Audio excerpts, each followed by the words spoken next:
Yeah, so Harsh, I too am a believer in hydrogen. All right. I think hydrogen is the ultimate fuel as of now, as we see it. Everywhere, it's zero emission. Actually it's available abundantly. All right.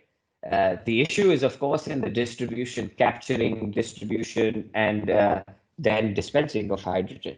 Having said that, Japan, Germany, they're all betting big on hydrogen economies. And I think you're going to see a lot of action in this space. Um, when I look at hydrogen, I believe that we will definitely see commercial vehicles. And when I use commercial vehicles, more like buses, etc., look at hydrogen in a very serious manner in the first phase. All right. So as the EV story in India is two-wheeler to three-wheeler, I think the hydrogen story will probably come from the heavy vehicles, right?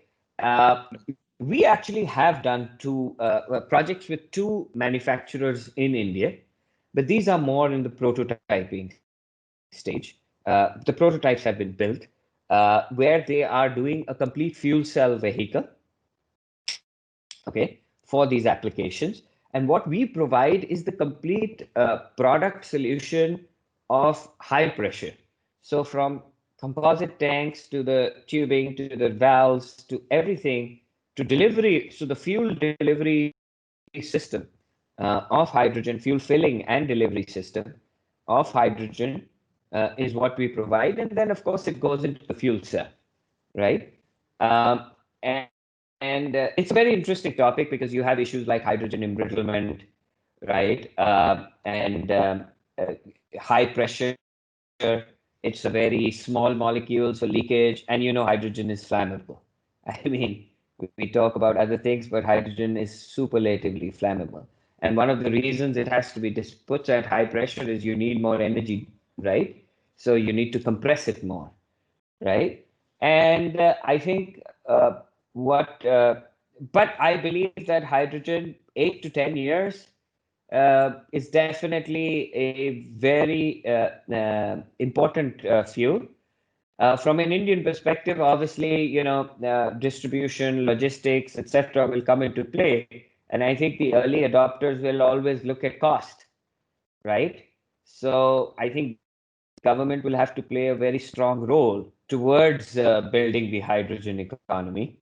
And that's the beauty of India. We have every segment here present. So because of that, you will see electrification, hydrogen, and let's not forget natural gas. So in the near to medium term, in the 8 to 10 years, I actually see in heavy vehicles LNG, liquefied natural gas, especially for long distance trucks, which is going to play a very, very important role. As you know, LNG stations are being set up, and trucks and buses are going to be made, and long distance, and anything away from diesel, as far as I'm concerned, is welcome, right? So I think the stepping stone will be LNG, and then you will see hydrogen coming up. Yeah.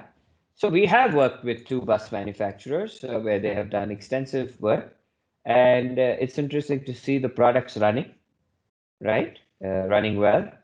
But there's going to be, you here you have to absolutely take care of leakage, of pressures, of all of that to really make it. It's not going to be a jugaad kind of a situation Yes, at all.